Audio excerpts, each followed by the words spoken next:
Gledate oddajo Klepet ob kavi. Hvaležno pozdravljeni, zadnjič sem brala knjigo, pa ene članke, pa statistike, pa vse take zanimive zadeve na temo preobremenjenosti žensk in tudi na temo hormonov žensk v današnjem svetu. In sicer so spremljali življenjski slog ženske skozi desetletja in tudi preverjali, kaj se dogaja dejansko z njenimi hormoni.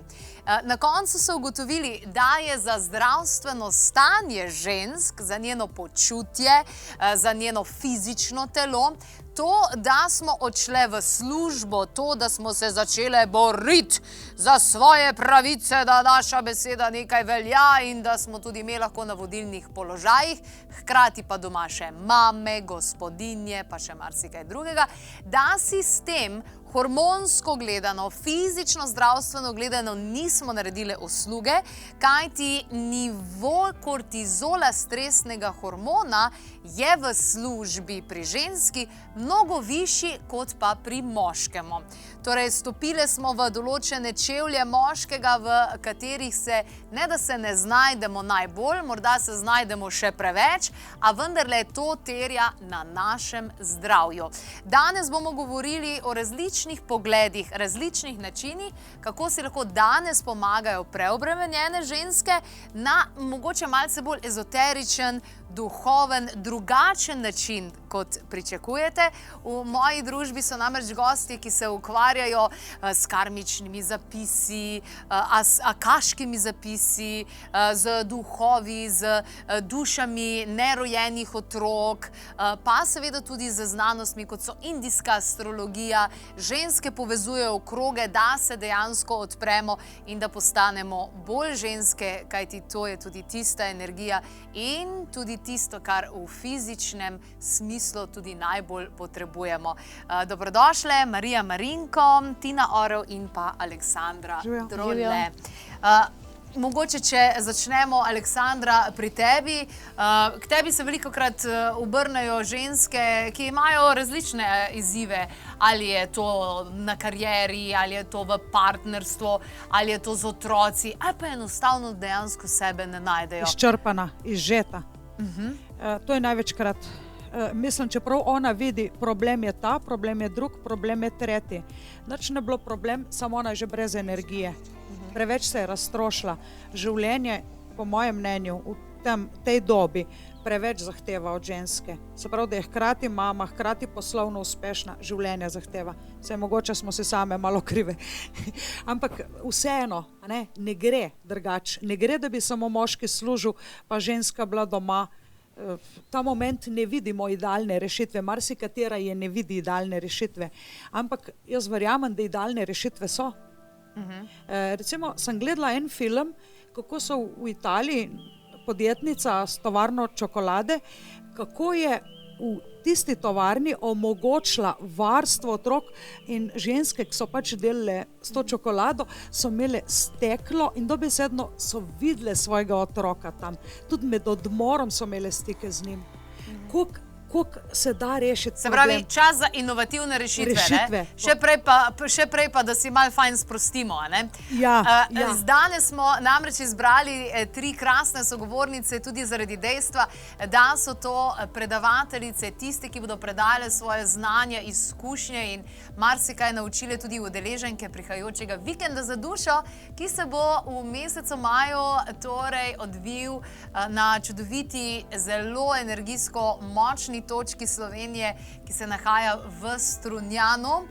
Tam torej vikend za dušo, vikend, kjer ne rabiš skrbeti za nič, niti za hrano, niti za nič, enostavno daš možgane na off in se prepustiš vsej tej ženski energiji. Tukaj imamo tudi nekaj krasnih fotografij minulih vikendov za dušo.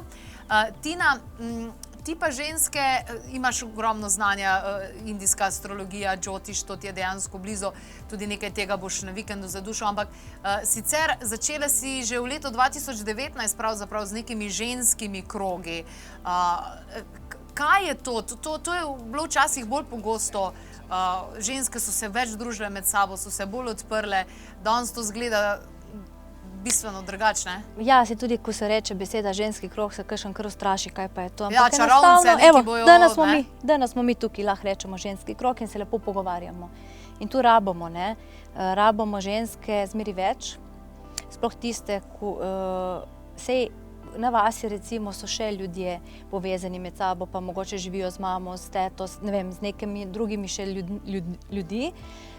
Če pa živi en sam v bloku s 3 otroci, je pa težko, ne? Ker je sam in pol ta ženska hrepeni po eni, če ne drugega, sam da pove, danes sem pa toliko utrujena, da najrajš bi šla kar spat. Sam tega si niti ne dovolijo, ne? Dosti žensk si tako. Tu se tudi v karti vidi, Džotiš, se točno vidi, da je oseba pridna ko mravljica in da bi vse naredila sam. Vse ni potrebno, ne?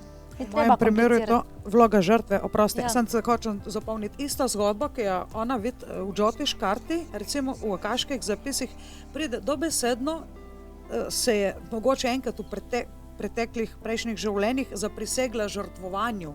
In to je žalostno.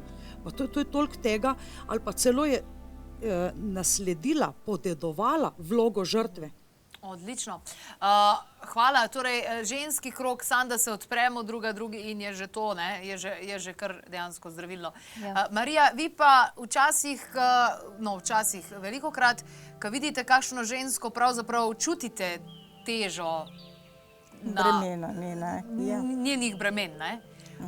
Iz česa je ta teža ponavadi sestavljena? Glejte, včasih so ženske učili zmeraj potrpi, ne? Potrpi.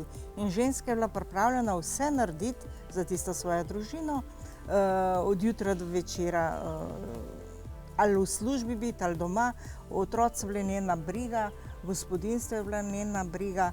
Moški, če je prišel iz službe, je mogel biti na kosilo na mizi, ne? In ona je vse stregla, od rit do glave se reče vsem, a ne? Ona je pa bila popolnoma izčrpana, ampak zakaj?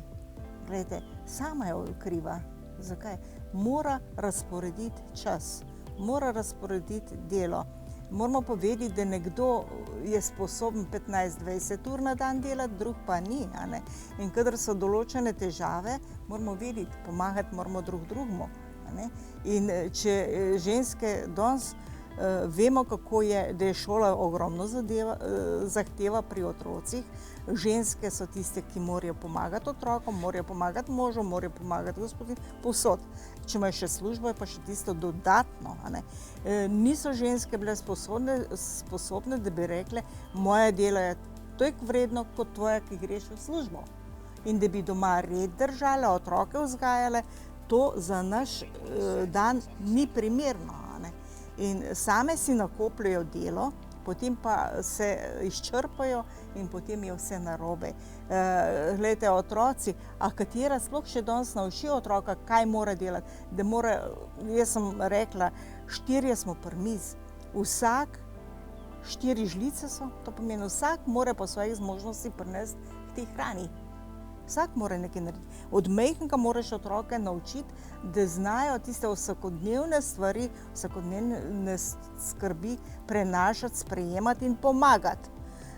To, kar je pa zdaj, poučijo, da otrok absolutno ne sme nič delati, ne neko delo fizično, da se otrok izčrpa, pa da starši služijo na njegov račun, ampak tisto življenjsko, tisto, ki pa pomaga ostalim udeležencem, pa mora, za sabo mora znati pospraviti, mora znati poslati in to preden gre v šolo. Se pravi, smo si tudi malo ženske same krive, popolnoma same, večinoma popolnoma same. Da si odrežemo večji kos torte, kakor ga lahko pojemo, recimo. Ker ni pomembno to je denar, ampak je tista razporeditev dela, tista razporeditev funkcij in da vsak nekaj naredi, potem pa tudi vsi so skupaj lahko za mizo in pri veselih stvareh. Mi tale trenutek preverimo aktualne dogodke, poleg vikenda za dušo se namreč v tem času dogaja še marsikaj drugega. Dajmo preveriti, kaj je to. V večjih terminih v mesecu aprilu, ravno pravi čas, pa celostni tečaj zdravega hujšanja. Hujšanje je namreč lahko kar nevarno. Zato tečaj zdravega hujšanja, vitkanja z Jeleno Dimitrijevič, kar nekaj obiskov bo in tukaj se bomo naučili, kako spremeniti svoje življenje na bolje in kako se posloviti od odvečnih kilogramov na zdrav način. Za prvomajske počitnice pa se odpravljamo v dolino piramid. Tam nas pričakuje dr. Osmanagić. Vabljeni torej na potovanje v dolino bosanskih piramid med 30.4. in 3. majem. Pripravljeni imamo zanimiv terapevtski program, veliko raziskovanj in noro doživetje. V mesecu maju vabljeni na poseben vikend za dušo na energijski točki v Strunjanu, ki pa bo tokrat namenjen duhovni rasti, spoznavanju sveta duš, mističnim tehnikam, še posebej za ženske. Število mest je zaradi vključenih seans, terapij in delavnic omejeno. Tokratni vikend za dušo torej precej mistično, ezoterično obarvan. Tako, danes so moje sogovornice tudi predavateljice na prihajajočem vikendu za dušo v mesecu maju.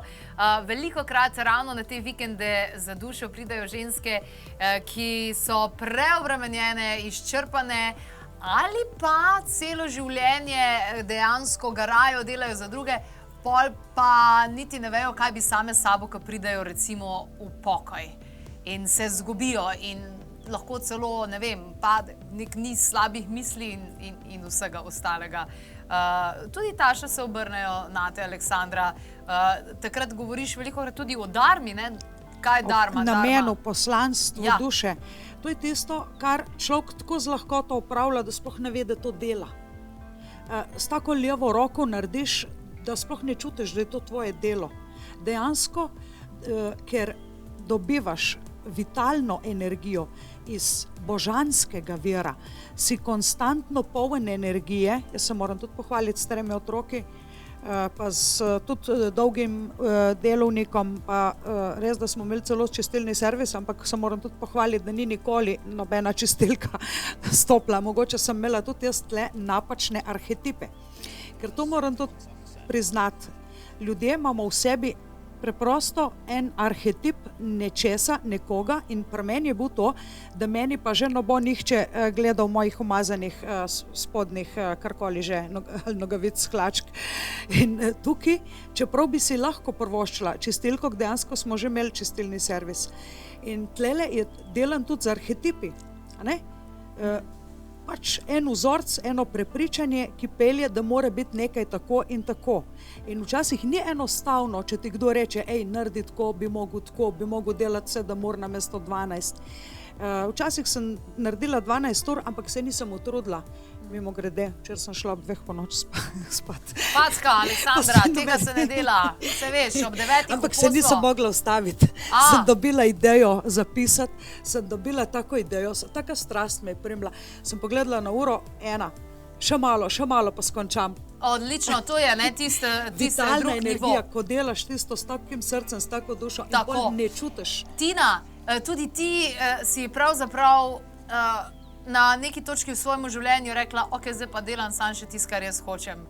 Ja, temu jaz rečem, da delam tam, kamor mi srce zapoje in duša zaigra. Ja. In tu tudi jaz ljudem, ko pridejo k meni, želim predstaviti in povedati, da naj si iščejo take ali hobije ali dela, kamor jim bo srce saj malo zaigralo. Ker pol bodo ful lažje delili in tudi lažje bodo zaslužili denar. Tako, no, pol dosti gledamo tudi to poslanstvo, kaj je bilo nekomu dano v zibelko. Ljudje itak zanima, ne, kaj je poslanstvo. Ampak je zanimivo, ne, ponavadi tisto, kar je naše poslanstvo, imamo tudi v osnovi talente za to, ne? Ja, sam zdaj, če nas narobe vzgajajo, lahko gremo čist mimo teh talentov in mimo našega poslanstva in se iščemo, lahko imamo 50 let, pa še zmeri ne vemo, ker smo pač bili na napačni poti, a hkrati nismo srečni, nekaj nam manjka. Nekaj, kakor da bi, ne znaš opisati, ampak nekaj manjka, zato jaz vsakmu rečem, kaj ti zraven srce poje, ti duša igra in ko rečejo, da ne, je že to odgovor. Tako da, kadar ti delaš stvari, za kar si dober, za kar si bil rojen, bodo ljudje prišli tebi z gozda. Ni treba se, ne vem kako, mislim, eni rečejo, moram narediti 3 fakultete, ni treba, za kar si dober tisto. Tudi gospa je prej rekla, ne, da si ni sama zbrala te poti, ne.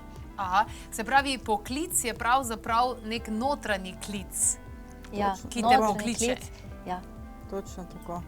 In včasih delamo pol stvari, kot niti ne vemo, zakaj jih delamo, ampak zraven, ker srce poje, duša igra, leta kar tečejo. Leta kar tečejo in sploh ne moreš verjeti, da to delaš že toliko časa. Na vikendu za dušo boš poleg tega, da boš ženske, moške, večina bo žensk, Ja. naučila torej osnove astrologije Džotiša, ki dejansko ti pomaga spoznati bolj samega sebe, še potem neke energijske vaje, pa ženski krog, ampak vse to je dejansko pod to streho, da se premalo poznamo v današnjem času, ker smo tukaj obremenjene ali pa fokusirane na to, da izvršujemo pričakovanja družbe. Ja. To je brez veze. Premalo se poznamo, sigurno. Brez veze. Ja, to je brez veze za Hočemo enega. tudi naprej tako živeti, ampak ne gre. Moraš tisto, kar rad delaš, tisto, kar ti je namenjeno, včasih tudi ni tako lahko, ampak jaz rečem, ko vidim, ko nekom pomagam, ta človek nima tistega denarja, da mi bi to plačal. Jaz sem zadovoljna. In da ne govorimo o tistem, ko se mu problemi rešijo. In tukaj so stvari, ali jih ti delaš izključno za denar, potem imaš kaj pokazati, če pa delaš za to, da ljudem pomagaš. Pri nas smo take cene, da me je včasih sram kom povedati. In zanimiv pa, da je pa ogromno ljudi, ki tudi nima, ki mu ne moreš nič računati, ker praktično nima ničesar in še nobenemu nismo rekli, ne, ti pa ne moreš, ker nimaš denarja. Alo, tega pri nas ni. Stvar je pa v tem, da zdajle pride v ponedeljek, pride ena gospa, ki se je 2 leti zdravila z alternativo, ima pa raka v končnem stadiju, ni hotela k zdravniku, ampak to bojo zdravilci, neki dobri zdravilci so bili, ki so jo 2 leti packali, zdaj je pa rak na končnem stadiju. In dejansko potem pa pride, ko vse odpove, smo pa mi tista zadnja luknja na sviralici, se reče, in me je strah, ampak jaz upam, da se bo še vse rešilo. Ja, tudi ampak mi to je držimo tisto, pesti. veste, koliko je denarja ta ženska zmetala nekam. Kadar ima človek te duhovne sfere blokirane, ni sposoben, da samega sebe reši, rabi pomoč. Nekdo, ki ima te duhovne sfere blokirane, ne more tudi drugim ne pomagati. In pri nas je ogromno takih ljudi, ki pomagajo drugim, sami pa nimajo stvari rešenih. Jaz pravim bolezen, jaz zmeraj rečem, bolezen je ena stvar, ki nas nekaj nauči, nekaj se naučimo s tem. Rabimo je, jaz po sebi vidim, vsaka stvar, ki sem dala skozi, sem še močnejša pa šla ven. In tudi danes pri teh starih letih. Kaj te ne ubije, te ojača, kot so rekli včasih. Hvala, Aleksandra Drole, karmična svetovalka, Aleksandra Drole-Winkler. Drole, ja. Hvala Tina Orel, svetovanje Džotiš in pa še marsikaj drugega povezanega z negovanjem, harmoniziranjem te naše ženske energije. In hvala vam iz Hriba zdravja Marija Varinko. Torej, tole je tista ta prava ekipa, ki bo z vami tudi na prihajajočem vikendu za dušo, koliko bo lepo. Nekaj, da res mogoče vidiš stvari drugače oziroma da enostavno daš zadeve na pauzo ali pa začneš znova ali pa vidiš drugače. Vsak doživlja posebej, ampak v vsakem primeru čas je, da si ga namenimo zase, da postanemo mogoče malce tako rekoč sebične in da se naučimo tega, da je treba najprej poskrbeti zase, da bomo lahko poskrbele tudi za druge. Evo, še kakšna novička in vse ostale informacije pa na klepetobkavi.si. Če pa nimate dostopa do interneta, pa nič težav, smo vam na voljo tudi preko telefona. To pa verjetno imate na 02 6200 230. Naj vam bo svetlepo.